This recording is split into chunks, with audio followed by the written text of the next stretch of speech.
you have to prove your worth too, right? You What is do. your value to the people that you're working with, whether it's your clients, whether it's your business partners, you need to prove it every day.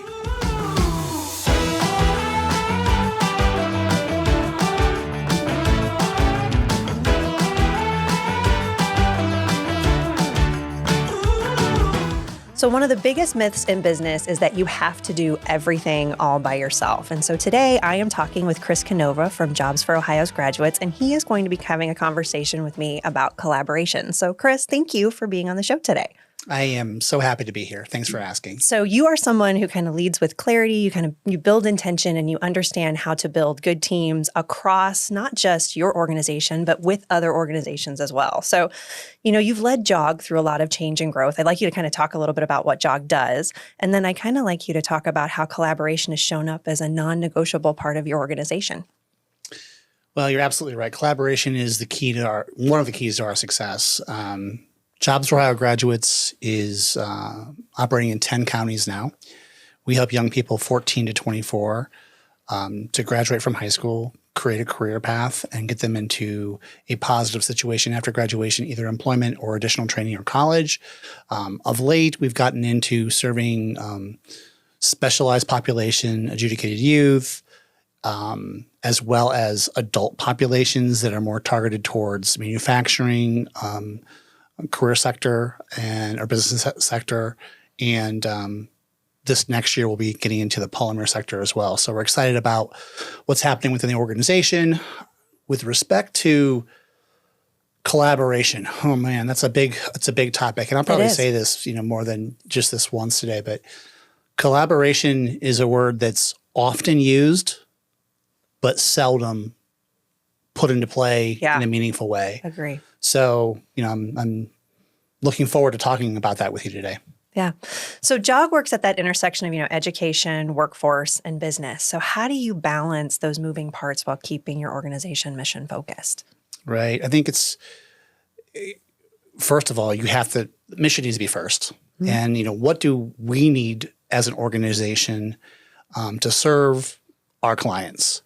And that has to lead the way for us.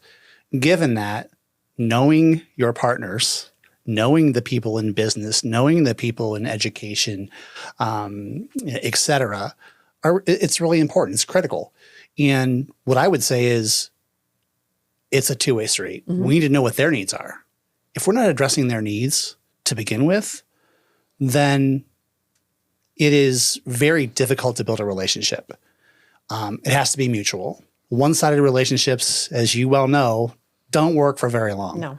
So building that relationship with them, identifying what their needs are, and then I don't treat them differently. Yeah. Because we're mission-driven and we're there for our clients. Now, we have different programs, and those programs might have different priorities, but saying that, we're very fortunate that our education partners have been with us for over 30 years. Yeah. Of late, especially since COVID, our business relationships have really taken off. We have over 400, what I would consider partners in the business community just in Summit County, and more than that beyond. So really excited for what I guess the future has in hold for JOG. When you start thinking about, the partnerships that you have that work, whether it is a business relationship, an education relationship, what are those common threads? What makes collaboration actually productive for you as an organization and as a leader? That's a really good question. I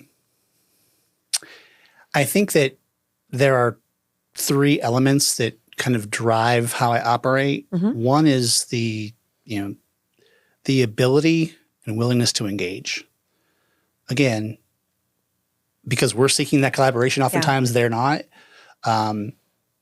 We have to engage them where they're at. We need to, through that engagement, the more often you're willing to engage, the better you are at making that happen.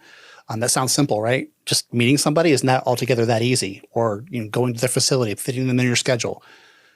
Once you're able to engage them, you can build that relationship. And once you have the relationship, then you can establish collaborations, partnerships, meaningful pathways for, their their students or their clients. And, it needs to be mutually beneficial. Yeah. So I think that's what I'm always seeking. What is the mutual path to success? Yeah. So on the flip side, what tends to get in the way of effective partnerships for nonprofits and the business community? Besides sometimes personality. Well, I've been around the nonprofit arena for quite some time now, as you well know. And I would say from a nonprofit's perspective, treating your business on a day-to-day basis as a charity doesn't often work when trying to build relationships with those education and business partners. You need to be in it for each other. Mm-hmm. And if you're not willing to do so, those relationships aren't going to happen. And they're certainly not going to be long-term. That's what I would say the biggest pitfall is. You have to operate as a business, whether it's personnel, whether it's growing your business, whether it's your finances. You need to make sure that your business plan is what you're working. Yeah. So you've worked in a lot of different funding streams, a lot of different types of projects. They have tons of different names and they change over time. So you've got to think how you collaborate with different individuals in the business community. But let's talk about internally. So how you lead your team to think collaboratively. So how do you do that across departments, with outside partners, with the youth you serve? How do you foster collaboration within your organization? Because you're rapidly growing as well. So tell us your wisdom. I feel like I want to ask you that question. I want to ask you. We can talk about it. Yeah, I it's one of the most challenging things that I do. And I don't think anybody, whether it's our organization, whether it's an individual professional, when you operate in a silo, it's hard to get things done. And in this day and age where, budgets might be more constricted or you're being asked to do more with less, you need others to be successful. And then when you talk about departments, they tend to be insular. And reaching across the 3-foot hallway might as well be a mile sometimes. Yeah. So again, putting them in the same place.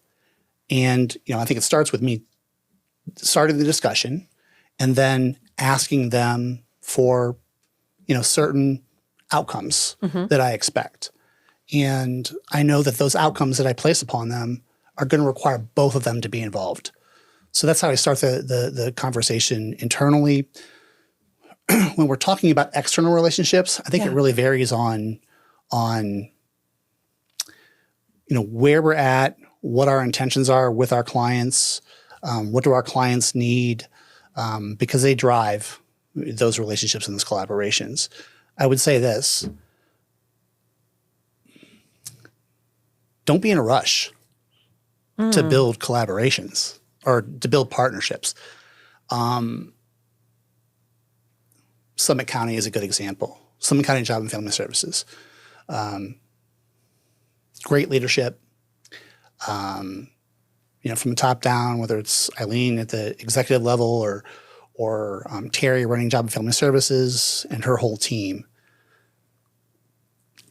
You need to start, again, with building the relationship from the perspective of what do they need and expect from you. And sometimes that takes a long time. Yeah. What I've seen happen to a number of nonprofits or businesses who have bid into these, kind of relationships with the county is that they are so internally focused that they lose sight of the overarching goals the county might have that really should be mutual goals, right? Putting people in positive positions to be successful. So that's what I would say about that. Yeah. One thing that I've learned from you in that collaboration is often a long game, but also it's about alignment and finding the alignment. There isn't always a straight line to alignment. And so when I look at your organization, how you foster collaboration across departments and teams, I mean, you've got departments you've got finance, you've got programs, you've got all of these business development, business engagement. And then you've got other teams that are dealing with divided counties. So Summit County, Medina County, Trumbull County, all all of those things have the potential to be siloed. But then you bring everyone together. I mean, you just did this a couple weeks ago, pulling together your organization, having strategic visioning sessions, having everybody in the same room, sharing ideas. I think that part of collaboration within your organization, whether you are a small team of 5 or you're a growing team of 500, it's figuring out how to get everyone in the room to have those conversations. And then also at the leadership level, really making sure that they understand that collaboration can come in a lot of different ways. So Yeah, I agree 100%. Making the effort to put people together. And that's not easy. I mean, you have a busy schedule. Yes. Getting on your calendar sometimes is not altogether easy. Likewise, yours is the same. Right, exactly. So, and we're just individuals, right? Multiply that times 70 for us.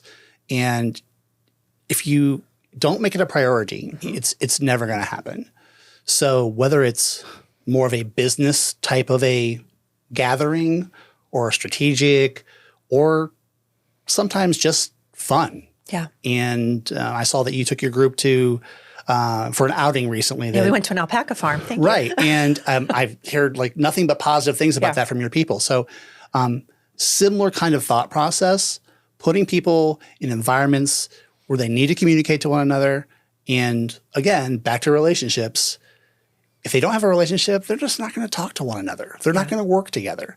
So I think it's part of our responsibility to make sure that that we're doing those things. Yeah. Another thing that I think you do well as it relates to collaboration is being in a space where you're top of mind for organizations. Because being in workforce, working with the business community, there are going to be some organizations that always need your services, always need help with internships, with helping develop additional workforce resources. And then there are going to be some that it's all about timing. And so I think that as a leader, you've done a very good job of positioning people to be top of mind and be in front of people and available for when the need arises. So to kind of talk a little bit more about that, you know, a lot of small businesses want to be a part of the workforce solution. We keep talking about like winning the war for talent as generations continue to rise up within the world. How do we engage that workforce? So how can small businesses be a part of that workforce solution even when they don't know where to start? So what's the first step locally that they can take besides just knowing who JOG is? Well, I mean, I think being transparent with their needs and, you know, being realistic given the current you know, economy, job market, et cetera. Most businesses come to us because they need or want employees. Most education institutions, school districts, et cetera, come to us because they want our services. We need to know what their need is. Yeah. And then it's, you know, our responsibility, to your point you just made, sometimes it's a long play. It's not like, okay, we realize you need employers. However, everybody needs employers. Yeah. And let's talk about what your wage is. Yeah. Let's talk about what the hours of availability are. How much access do our clients have to your business? And I'm not asking those questions because I'm begging for what we need, but just making them aware of the market, right? So starting with those conversations and then putting in play what we see the relationship looking like on a given timeline. Yeah, that's what I would. That's pretty much what I would say. Yeah. So collaboration sometimes goes well, sometimes it doesn't. What's a lesson that you've learned the hard way about collaboration? Either something that didn't go as planned, or I mean, maybe it went really well, it reshaped how you lead. I mentioned earlier collaboration is a word often used, but not really utilized a lot in the nonprofit arena. And I think people are protective of their space, protective of their resources, budgets, et cetera. And on the opposite end of the spectrum, maybe it could be a cash grab, things of that nature. And I think it's part of my responsibility to just see what they're looking for, what they're asking for, and what the relationship, how it can be mutually beneficial to one another. To answer your question directly, I've been burnt more than once. We've been burnt more than one time in that the relationship ended up being self-serving to the other organization. I'm not saying we're perfect. I'm sure we've been in that spot, here and there, I suppose. But we really need to be front end work with the people that you want to be partners with is as important as actually the engagement and, implementing whatever product or program that you want to do with them. Know your partners, because we've had programs taken. We've had resources that have shifted from, our pot to their pot. Yeah. I just think you need to be weary, not so much weary, just know your partner so you have explicit expectations when you enter into these agreements.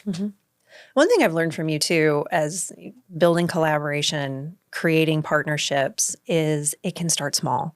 I think that oftentimes as small business leaders, we think it's got to be something big. And you've really shared with me that often the success that you have that has been on a larger scale is because you started really small and we're willing to say, you know what, we don't need 90% of the project. Can we take 10% of the project? And looking at, those are things that we don't do well. And you really advocating to be able to be at the table for the things that you do a good job at, pulling other individuals or organizations in collaboration of, we can do this section and then maybe this other organization can do another section. I remember you telling me, sometimes it's as simple as just, carrying the banner for the organization, whether it's something that you would normally do or not. If it helps build the relationship to get you to the next step, it's worth it. So that's my feedback and appreciation for the things that you've taught me. So thank you. I think literally the story that I told you about that, I was literally carrying a banner for the organization, ironically.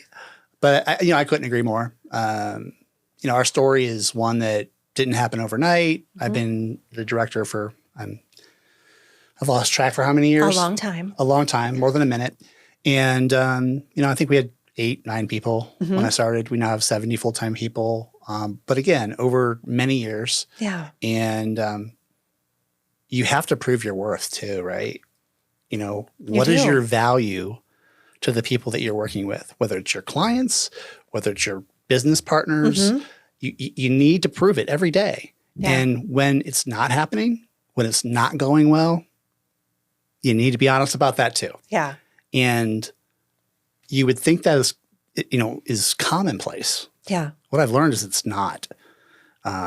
Transparent conversations are not always the easiest to have, but I think you and I excel in the transparent conversation mode. So, well, and it's that question of how long does it take you to become an overnight success? Decades. You're right. I mean, people say you're everywhere. You've done all these things. With Jog, Jog is continuing to grow, and they like, how long have you been successful? Well, we've been successful for a minute, but it's taken us a long time to really perfect where we are. Well, I think much like you and your business, or businesses, I should say, we started in at one point over here, and the bandwidth really has expanded, has widened. And that happened because of the relationships and the success we were having at our core business, right? So we were humming along. And at the same time, it's not just about what we're doing now. What are we going to be doing tomorrow or 5 years from now? And having the foresight, or I should say the willingness, to entertain thoughts that are outside the box. Yeah. And listening to your clients, not clients, I'm sorry, but clients as well, but businesses that you're working with or partners, and saying, they have a need. We don't do that currently, but we have the capacity. We have the professional expertise. Is that something that we can entertain? Because we already have the relationship. Now it's about putting the work in to make sure that maybe you're even interjecting what that next project would be. It's happened a lot for us. I mentioned before that our core business is 16 to 24-year-olds and helping those young people be successful, whether that's education or workforce. The reality now is most of our growth is in the adult arena. How do we get there? We got there because these business partners, these government entities, these education environments saw our results. Yeah. And they're like, hey, listen, if you can do this with 18-year-olds, why can't you do it with 30-year-olds? And at first I'm like, I'm not sure. You didn't just say no. That's didn't not say our no. core. So we thought about it and we worked on it. And I think that's been our biggest growth sector in the last 2 or 3 years. We didn't have any Department of Labor grants or resources. Now it's upwards of maybe $2 or $3 million a year. So let's zoom out for a second. Okay. So what do you think the next 5 years looks like for business and workforce partnerships as you're seeing your work going into older adults, dealing with a more mature workforce? What needs to shift? What's going to happen? Without panic. Okay. So I think there's a couple things in play here. And you never know about tomorrow till it gets here, right? Yeah. However, what I would say is, especially for the younger workforce, thinking about who we are trying to work with and communicate with, engagement is critical. They want to be engaged. They may not know they want to be engaged, but they need to be engaged. It's not happening. It didn't happen for them in school because of COVID. And now we've put them out into the real world and they're not used to building relationships. They're not even used to engaging others. So it sounds very simplistic, but the willingness to engage young people is critical. They see that as investment in them. And when you work with young people and and they see that you're investing in them, they will stay forever. They won't leave.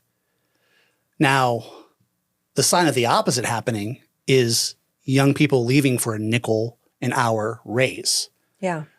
That shows the employer, and this is what I tell employers, you're not doing a very good job of engagement and building relationships. It's just a job.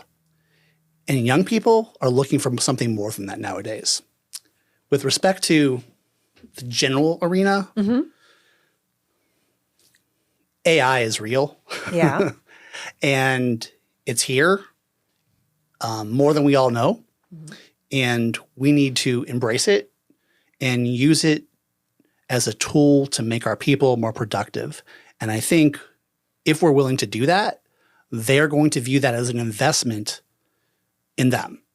If we don't do it, they're going to continue, or not going to continue, they're going to perceive AI as a potential threat to their job, to their well-being. So you might as well embrace it and bring it into the organization that you're involved with and get your people familiar with it and, if possible, trained. I like it. So last question. So for business owners listening who want to build a better team, better culture, better community, what's the one thing that you challenge them to do this quarter to get better in their business? I mentioned it earlier. Actually, you brought it up. Planning time together. And it happens within your department. It happens as a whole organization. It needs to happen. And you're more likely to help somebody, to assist them in their job, to introduce them to somebody if you know them, if you have a relationship. Absent that, it's very difficult to be successful long term. So I think that's number one. Our organization has shifted. And let me back up. I say that, and it sounds very simplistic. We used to, and we still do call it, our staff the JOG family. That being said, going from 10 to 70. It's a lot. And maintaining that culture is very difficult. The only way to do that is face-to-face time. And whether that's small groups or large groups, it needs to be happening. Chris, thank you for your time. Things I've heard from you today about how to collaborate. First, just get started, start building relationships, make those connections. It can start small. Don't underestimate or undervalue the little things that you're doing to stay engaged with different individuals and build collaborative partnerships. And then in building collaboration within your organization, talk to each other, see each other, spend time with one another so that you can continue to learn and grow. And as it relates to workforce, continuing to educate, staying connected, and also, again, being relatable, being approachable. So thank you for your time and all the things that you've shared with us. We'll connect everyone to JOG in our show notes and appreciate you being here. Well, thank you so much for having me.